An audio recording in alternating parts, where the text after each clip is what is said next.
नमस्कार साथियों टीईटी को लेकर अभी भी चर्चाएं चल रही हैं और चर्चाओं का दौर खत्म होने का नाम नहीं ले रहा है। जी हाँ, अब जब मनी सुप्रीम कोर्ट में याचिकाएं दायर हो गई हैं, एक रिव्यू पिटीशन दायर हो गई है, उससे पहले मल्टी पिटीशन दायर हो गई थी और अदर स्टेट में से भी याचिकाएं दायर हो चुकी हैं। तो अब सब लोगों की निगाह सरकार के पास सामने तो हैं ही, लेकिन मनी सुप्रीम कोर्ट की जो डिसीजन होगा उस पर सबकी निगाहें टिक गई हैं। ये डिसीजन क्या हो जाएगा, कैसा होगा, टीईटी एग्ज़ाम होगा कि नहीं होगा, होगा तो कब होगा, उसमें क्या हमको राहत मिल सकती है। एक साथियों एक बात और निकल के सामने आ रही है अंतरिम राहत की, कि माननीय सुप्रीम कोर्ट से जो अभी माननीय सुप्रीम कोर्ट में जो रिव्यू पिटीशन सरकार द्वारा दायर की गई है उसमें अंतरिम राहत भी मिल सकती है। तो साथियों ये अंतरिम राहत क्या है, कैसे मिल सकती है, कब मिल सकती है, और अगर ये अंतरिम राहत मिली शिक्षकों के हक़ में या हमारे जो सरकार ने जो रिव्यू पिटीशन दायर की है उनको अंतरिम राहत अगर मिलती है तो वह अंतरिम राहत क्या होगी, इसके विषय में आज के वीडियो में हम चर्चा करने जा रहे हैं। तो साथियों बने रहिए मेरे साथ और देखते रहिए अंतरिम राहत पर ये चर्चा। साथियों सबसे पहले हम चर्चा कर लेते हैं कि अंतरिम राहत क्या है। जी हाँ, माननीय सुप्रीम कोर्ट से अगर हमको अंतरिम राहत मिलती है तो पहले हम चर्चा करेंगे वो है क्या, अंतरिम राहत क्या होता है।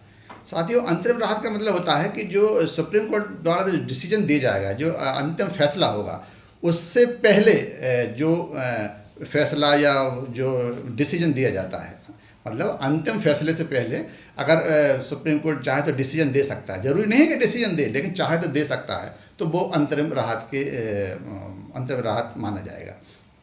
अब साथियों अब हम बात करें कि अगर अंतरिम राहत मिलेगा हम लोगों को, हम शिक्षक साथियों को अंतरिम राहत सुप्रीम कोर्ट द्वारा मिलता है तो ये इसका टाइम पीरियड क्या रहेगा, कब मिल सकती है अंतरिम राहत। तो ऐसा माना जाता है जनरली केस में कि जनरली केस में 2 से 8 हफ्ते का टाइम लगता है इसमें अंतरिम राहत मिलने में।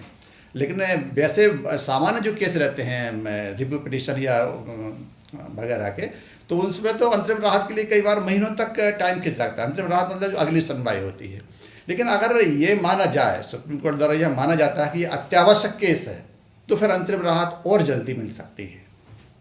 इसलिए इसका टाइम पीरियड अभी डिसाइड नहीं है, ये सुप्रीम कोर्ट पर इस पर निर्भर करेगा कि अंतरिम राहत का या जो फर्स्ट जो पेशी होगी वो कब होगी, इसका डिसाइड सुप्रीम कोर्ट द्वारा किया जाएगा। साथियों अगर अंतरिम राहत मिलती है हमको तो वह क्या हो सकती है, उस पर भी हम चर्चा कर लेते हैं। साथियों सबसे पहले अंतरिम राहत पर हम बात कर रहे हैं तो इसमें सबसे जो मेन पॉइंट्स है, जो शिक्षकों के लिए शिक्षकों के फेवर वाला पॉइंट है, उस पर हम सबसे पहले चर्चा कर लेते हैं।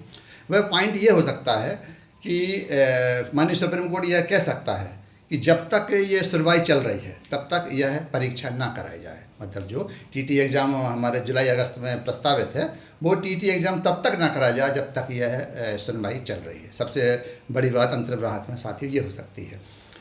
अच्छा, दूसरी बात पे हम चर्चा करें तो दूसरी अंतरिम राहत में यह बात हो सकती है कि सुप्रीम कोर्ट यह बोले कि एग्ज़ाम तो हो, टीटी एग्ज़ाम जो है वो टाइम शेड्यूल उसका जो डिसाइड है उस पर हो, लेकिन उसका जो फैसला रहेगा, उसका जो परिणाम परीक्षा परिणाम रहेगा वह यह कोर्ट के डिसीजन पर डिपेंड करेगा। मतलब परीक्षा परिणाम घोषित नहीं किया जाएगा जब तक यह डिसीजन ना हो जाए, या जो डिसीजन होगा उस पर बेस्ड वो उसका परीक्षा परिणाम घोषित होगा। या दूसरी बात यह हो सकती है साथियों, तीसरी बात साथियों ये हो सकती है कि माननीय सुप्रीम कोर्ट द्वारा यह कहा जाए कि जब तक यह कोर्ट की सुनवाई चल रही है तब तक जो सरकारी कर्मचारी हैं इन पर किसी भी प्रकार का कोई कार्रवाई ना हो।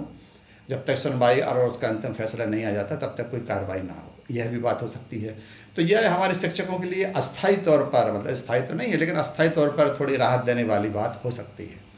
और चौथी बात जिसको हम चाहेंगे कि ना हो, कि चौथी बात ये हो सकती है कि सरकार को जो केस लगा है उस पर माननीय सुप्रीम कोर्ट द्वारा कोई राहत ना दी जाए। हम सब चाहते हैं कि ऐसी बात ना हो और हमको किसी भी प्रकार की राहत मिल सके।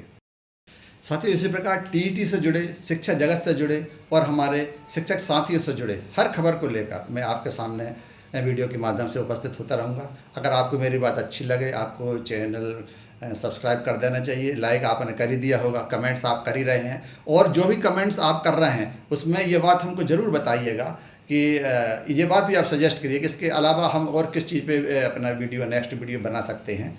या फिर हम आपको इस वीडियो में कौन सी चीज़ अच्छी लगी या किस चीज़ पर थोड़ी सी और सुधार की गुंजाइश है, ये बात मुझ तक आप द्वारा ज़रूर पहुंचाई जानी चाहिए साथियों। और साथियों, यह भी बात आप बताने का कष्ट कर रहे हैं मुझे कमेंट्स के माध्यम से कि सरकार का डिसीजन, सरकार द्वारा जो माननीय सुप्रीम कोर्ट में याचिका दायर की गई है उसका डिसीजन क्या होगा। हमारे शिक्षक साथियों तक आपकी बात भी पहुंचेगी और मुझ तक भी आपकी बात पहुंचेगी। धन्यवाद। जय हिंद, जय भारत।